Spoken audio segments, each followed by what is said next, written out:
things have been worked up by a quick succession of events, the dead calmness of inaction and certainty which follows and deprives the soul both of hope and fear. Justine died, she rested, and I was alive. The blood flowed freely in my veins, but a weight of despair and remorse pressed on my heart, which nothing could remove. Sleep fled from my eyes. I wandered like an evil spirit, for I had committed deeds of mischief beyond description horrible, and more, much more, I persuaded myself, was yet behind. Yet my heart overflowed with kindness and the love of virtue. I had begun life with benevolent intentions, and thirsted for the moment when I should put them in practice and make myself useful to my fellow beings.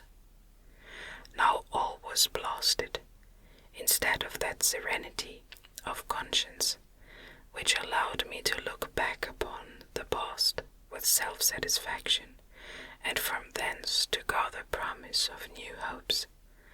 I was seized by remorse and the sense of guilt, which hurried me away to a hell of intense tortures, such as no language can describe. This state of mind preyed upon my health, which had entirely recovered from the first shock it had sustained. I shunned the face of man. All sound of joy or complacency was torture to me. Solitude was my only consolation, deep, dark, death-like solitude. My father observed with pain the alteration perceptible in my disposition and habits, and endeavored to reason with me on the folly of giving way to immoderate grief. "Do you think, Victor," said he, "that I do not suffer also? No one could love a child more than I loved your brother." Tears came into his eyes as he spoke. "But is it not a duty to the survivors that we should refrain from augmenting their unhappiness by an appearance of immoderate grief? It is also a duty owed to yourself, for excessive sorrow prevents improvement or enjoyment, or even the discharge of daily usefulness, without which no man is fit for society. This advice, although good, was totally inapplicable to my case. I should have been the first to hide my grief and console my friends, if remorse had not mingled its bitterness with my other sensations. Now I could only answer my father with a look of despair and endeavor to hide myself from his view. About this time we retired to our house at Belrive. This change was particularly agreeable to me. The shutting of the gates regularly at 10 o'clock, and the impossibility of remaining on the lake after that hour, had rendered our residence within the walls of Geneva very irksome to me. I was now free. Often, after the rest of the family had retired for the night, I took the boat and passed many hours upon the water. Sometimes, with my sails set, I was carried by the wind, and sometimes, after rowing into the middle of the lake, I left the boat to pursue its own course, and gave way to my own miserable reflections. I was often tempted, when all was at peace around me, and I the only unquiet thing that wandered restless in a scene so beautiful and heavenly, if I except some bat, or the frogs, whose harsh and interrupted croaking was heard only when I approached the shore. Often I say I was tempted to plunge into the silent lake, that the waters might close over me and my calamities forever. But I was restrained, when I thought of the heroic and suffering Elizabeth, whom I tenderly loved, and whose existence was bound up in mine, I thought also of my father and surviving brother. Should I, by my base desertion, leave them exposed and unprotected to the malice of the fiend whom I had let loose among them? At these moments I wept bitterly, and wished that peace would revisit my mind, only that I might afford them consolation and happiness. But that could not be. Remorse extinguished every hope. I had been the author of unalterable evils, and I lived in daily fear lest the monster whom I had created should perpetrate some new wickedness. I had an obscure feeling that all was not over, and that he would still commit some signal crime, which by its enormity should almost efface the recollection of the past. There was always scope for fear, so long as anything I loved remained behind. My abhorrence of this fiend cannot be conceived. When I thought of him, I gnashed my teeth, my eyes became inflamed, and I ardently wished to extinguish that life which I had so thoughtlessly bestowed. When I reflected on his crimes and malice, my hatred and revenge burst all bounds of moderation. I would have made a pilgrimage to the highest peak of the Alps, could I, when there, have precipitated him to their base.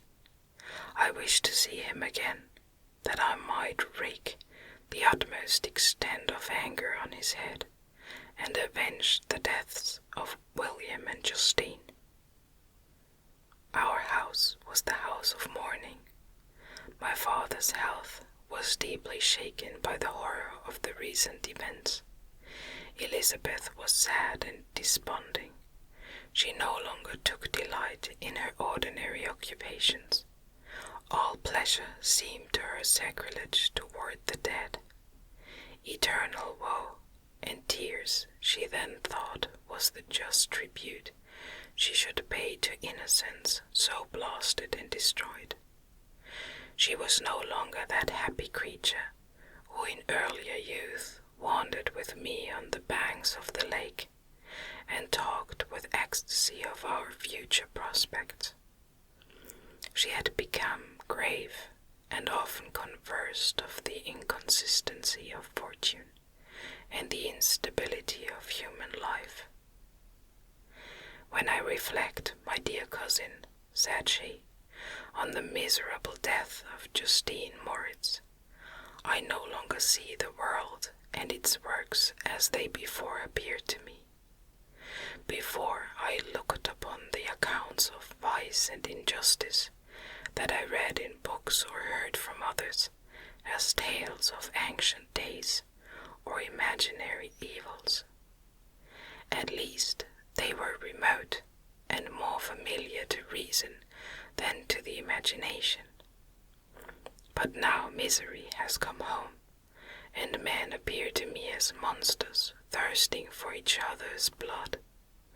Yet I am certainly unjust. Everybody believed that poor girl to be guilty, and if she could have committed the crime for which she suffered, assuredly she would have been the most depraved of human creatures. For the sake of a few jewels, to have murdered the son of her benefactor and friend, a child whom she had nursed from its birth, and appeared to love as if it had been her own. I could not consent to the death of any human being, but certainly I should have thought such a creature unfit to remain in the society of men. Yet she was innocent. I know. I feel as if I were walking on the edge of a precipice, towards which thousands are crowding and endeavoring to plunge me into the abyss. William and Justine were assassinated, and the murderer escapes. He walks about the world free and perhaps respected. But even if I were condemned to suffer on the scaffold for the same crimes, I would not change places with such a wretch. I listened to this discourse with the extremest agony. I, not in deed, but in effect, was the true murderer.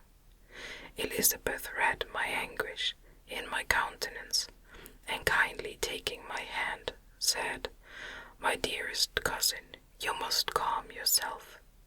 These events have affected me, God knows how deeply. But I am not so wretched as you are.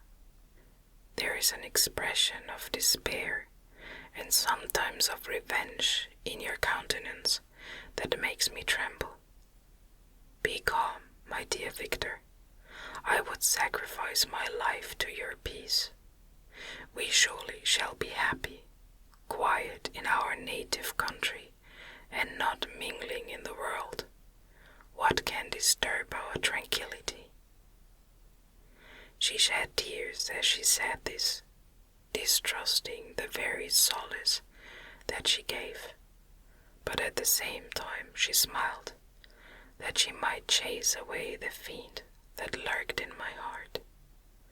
My father, who saw the unhappiness that was painted in my face only an exaggeration of that sorrow which I might naturally feel, thought that an amusement suited to my taste would be the best means of restoring to me my wonted serenity. It was from this cause that he had removed to the country, and, induced by the same motive, he now proposed that we should all make an excursion to the valley of Chamonix. I had been there before, but Elizabeth and Ernest never had, and both had often expressed an earnest desire to see the scenery of this place, which had been described to them as so wonderful and sublime. Accordingly, we departed from Geneva on this tour about the middle of the month of August, nearly 2 months after the death of Justine. The weather was uncommonly fine, and if mine had been a sorrow to be chased away by any fleeting circumstance, this excursion would certainly have had the effect intended by my father. As it was, I was somewhat interested in the scene. It sometimes lulled, although it could not extinguish my grief. During the first day we travelled in a carriage. In the morning we had seen the mountains at a distance, towards which we gradually advanced. We perceived that the valley through which we wound, and which was formed by the river Arve, whose course we followed, closed in upon us by degrees, and when the sun had set, we beheld immense mountains and precipices overhanging us on every side, and heard the sound of the river raging among rocks, and the dashing of waterfalls around. The next day we pursued our journey upon mules, and as we ascended still higher, the valley assumed a more magnificent and astonishing character.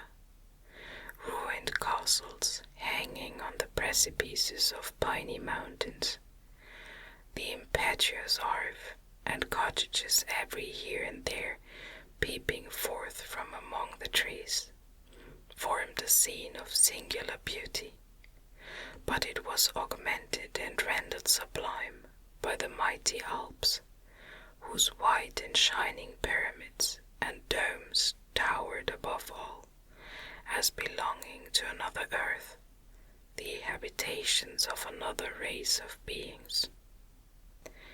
We passed the bridge of Pélissier, where the ravine which the river forms opened before us, and we began to ascend the mountain that overhangs it. Soon after we entered the valley of Chamonix. This valley is more wonderful and sublime, but not so beautiful and picturesque as that of Cerveau, through which we had just passed. The high and snowy mountains were its immediate boundaries, but we saw no more ruined castles and fertile fields. Immense glaciers approached the road. We heard the rumbling thunder of the falling avalanche, and marked the smoke of its passage. Mont Blanc, the supreme and magnificent Mont Blanc, raised itself from the surrounding aiguilles, and its tremendous dome overlooked the valley. During this journey I sometimes joined Elizabeth, and exerted myself to point out to her the various beauties of the scene. I often suffered my mule to lag behind, and indulged in the misery of reflection. At other times I spurred on the animal before my companions, that I might forget them, the world, and, more than all, myself. When at a distance I alighted, and threw myself on the grass, weighed down by horror and despair. At 8 in the evening I arrived at Chamonix. My father and Elizabeth were very much fatigued. Ernest, who accompanied us, was delighted and in high spirits. The only circumstance that detracted from his pleasure was the south wind, and the rain it seemed to promise for the next day. We retired early to our apartments, but not to sleep. At least I did not. I remained many hours at the window, watching the pallid lightning that played above Mont Blanc, and listening to the rushing of the Arve, which ran below my